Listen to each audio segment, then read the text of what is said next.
Hi guys. Today is a really chill day. I'm excited to bring you another video this week. It's February, and we all know what February is. It is definitely the month of love and celebration of love and celebrating those we love. I'm going to talk about what it feels like to find the deepest love you will ever find in your life this week. I'm thinking, and you guys let me know in the comments below if you wouldn't mind my next video being a conversation between me and my fiance about our relationship. I need at least 4 comments for that video to happen. Just a challenge for you guys to post in my comment section and let me know if you want me to post my next video with me and my partner talking about our relationship. Let me know in the comments below.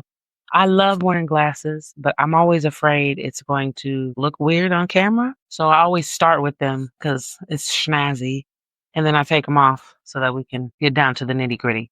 Today, the topic is what it feels like to find the deepest love you will ever find in your life. It's an interesting topic this week, but it's very relevant. And in my life at the moment, my partner and I, let me tell you a little bit about us. We met on Hinge, which I'm not gonna lie, I could probably shoot a commercial for Hinge because, I done got some hookups off of Hinge, but not in that way. Basically, I'm thankful for such an app because it allowed me to meet the man of my dreams. Because when you literally write down like what you want in a husband, you don't even know what it takes to be a wife or a girlfriend, but you know what you want. We come up with all of these demands for ourselves. And sometimes it hits home in a good way, and sometimes we realize our expectations are too high. But let me tell you, never be afraid to set your sights high. Okay, we're going back to our tips. Tip number 1, never be afraid to set your sights very high. There is someone out there for everybody. And I think it blows my mind that maybe everybody won't be able to speak on this topic in their lifetime because maybe some people have found the greatest love they'll ever find and it slipped through the cracks and things didn't work out. But today I'm just going to talk about some of the reasons why I was able to find the greatest love I'll ever find. I'm still new in the game because, maybe in 15 years, I will look back and be like, whew, everything's different now. And how was I able to still continue to keep this love? Because let me tell you, this is it for me. I will not be looking for no more love. This is the love of my life. So I think if we start with number 1, the most important thing, just open and honest communication. I think it's really important to find someone you can be severely transparent with at all times because I find that it has to be with the right person. Open and honest communication means that you are willing to be severely transparent with this person forever. And in order to do that, you have to be honest with yourself. And I really think that it is an important thing that we do for ourselves.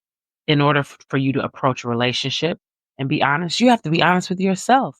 Because in order for you to be transparent with someone else, you have to be transparent with yourself. And so I think the way to keep open and honest communication, because it doesn't always stay the course, is to always set yourself up for success in a relationship. You have to be with someone who's willing to do the same thing back. I can be open and honest with you, but you could be lying to my face every time we communicate. But I think after a while, you will know what that really feels like when it just flows so well. Me and my partner think alike in lots of different ways, and we have the same kind of drive. So I think that keeps our open and honest communication because we both expect the same from each other. In the past, I've expected things from certain partners, but they either weren't at the same level as me work ethic wise when it comes to a relationship, or they just didn't love me at the level I loved them. We weren't loving at the same level. So the open and honest communication almost couldn't exist because we didn't even start off on the same level, which is very important. So I'm only speaking about when you found that absolute person that you love. Also, can you tell I dressed for the occasion. I got on my little red and my pink for Valentine's Day month. Because when you are really with that person that you know you're supposed to be with for the rest of your life, literally, this is so cliche, and I can't believe I'm gonna say it, but every day is Valentine's Day. And not just every day, every week, every month, every time you spend time together is Valentine's Day. So, moving on to our other thing, you have to feel very comfortable being yourself around someone who you would consider to be the love of your life, to the point where it can get a little nasty sometimes, with gas and bathroom breaks. I'm at the point where I don't care what he's doing in that bathroom. I don't mind being in there with him. It's terrifying that we made it to that point.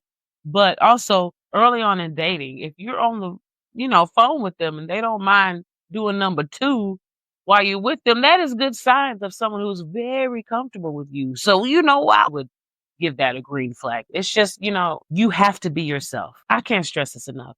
And I'm not just talking to you, I'm talking to myself because I have not truly been my full, complete Moya in other relationships. And it's really weird when you finally start being that because it gives on a new feeling of comfort.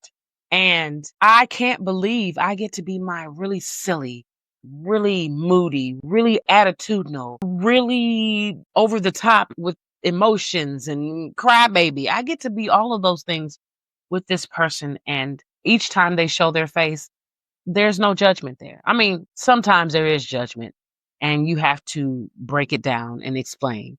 But that's where the open and honest communication comes from. I enjoy the fact that I can be my complete self because when you are able to be your complete self, you're able to take criticism from them and grow and be like a better you that you could even imagine. It's like a superpower. It's like it's yin and yang. It's literally like a superpower. You energize me. Have you ever been on the phone with someone that you really care about? You get off the phone and you feel so energized, like you just feel ready to go. That's the kind of energy that I want. And so, in order for me to get to that energy, I have to be with someone who I am completely comfortable being myself around. It feels good to be yourself and have the support from just being yourself. Like you didn't do anything extra.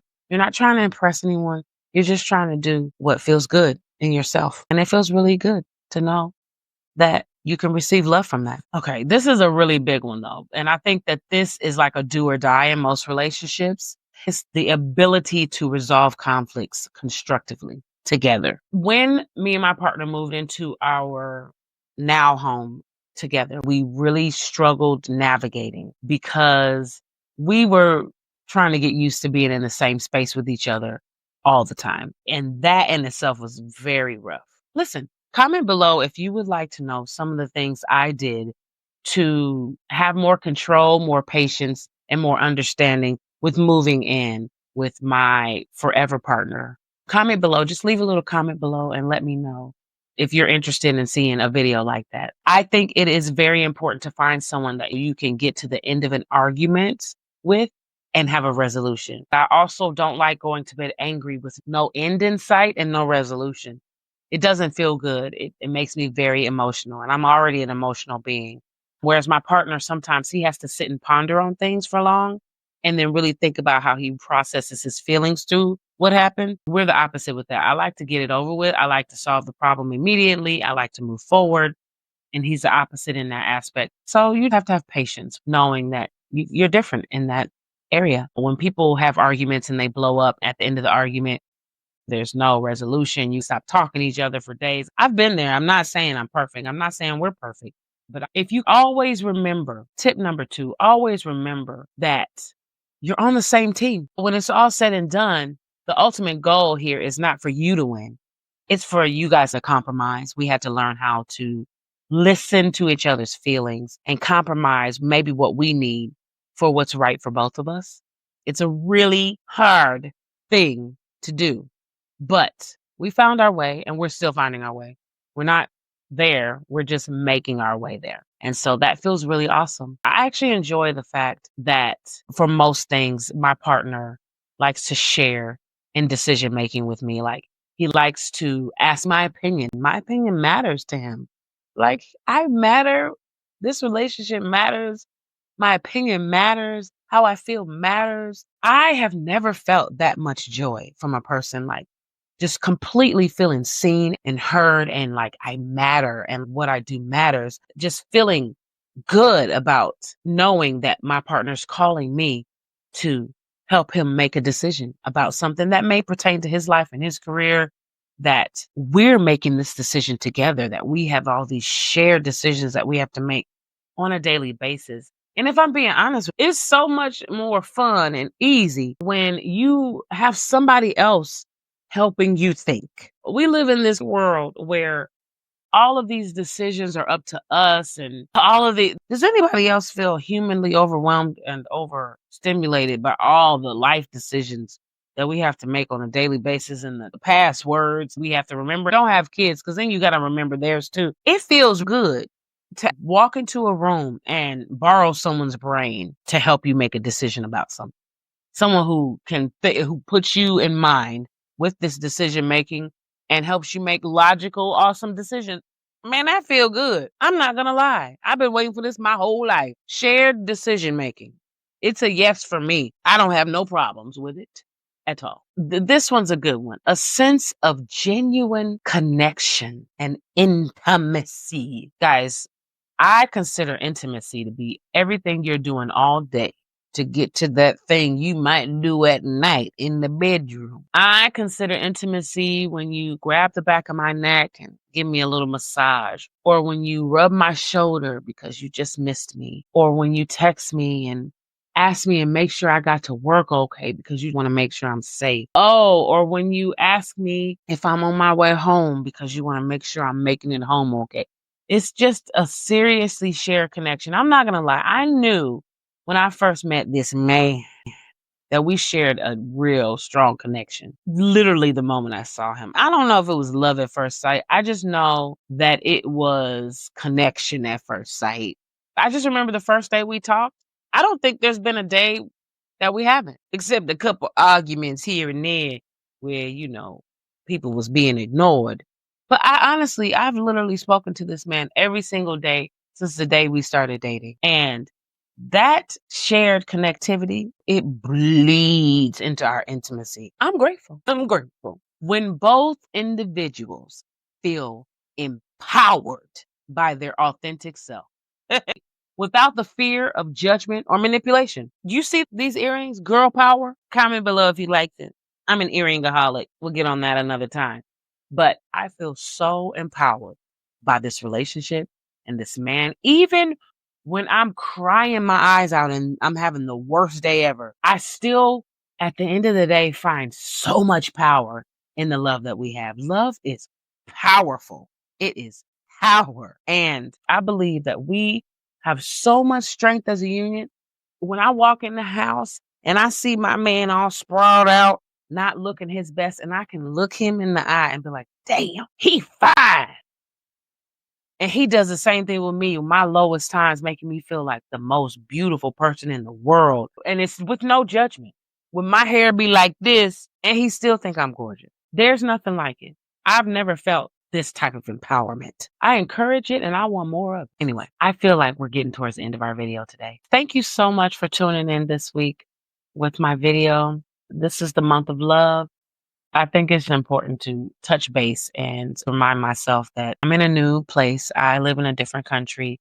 I don't have any of my family, my cousins, my aunts, my uncles, my mom, and my dad. So the families that I make here are families that I've had to make myself, and I thoroughly love them. And I hope along this journey, I can introduce you to many of them, and we'll see if we can make that happen. Listen, guys, we're doing so. Don't forget to like and subscribe to my channel. Don't forget to comment below and give me a yes or no below if you're looking forward to Valentine's Day or if you're giving like bah humbug vibes for Valentine's Day because you are not feeling it and you don't have a significant other in your life. But you know what? Always remember that you don't need to have a boyfriend, girlfriend, or a significant other. Thank you guys so much for tuning in this week. If you could do me a favor and just like and subscribe below. Also, comment yes or no if you are looking forward to Valentine's Day this year. If you have your significant other and you got your plans ready or your gift spot, I'm just interested to know how many of my people in the world are getting loved up on. But just always remember that you can love yourself too. You don't need to have other people. And I have also been learning that too. Self-love, we need to talk about that too. That should be its own video of encouragement and support because it's important that we understand that it's not everyone's journey to have a partner. And self-love is detrimentally important in this world today. I think that is the most important love that you can possess is self-love before you bring someone else into the picture. It was so nice talking to you guys this week. Thank you so much for your time. I'll see you next week. I got some little surprises for you this week too. Hopefully I can make that happen. Bye. I'll talk to you later. Bye-bye.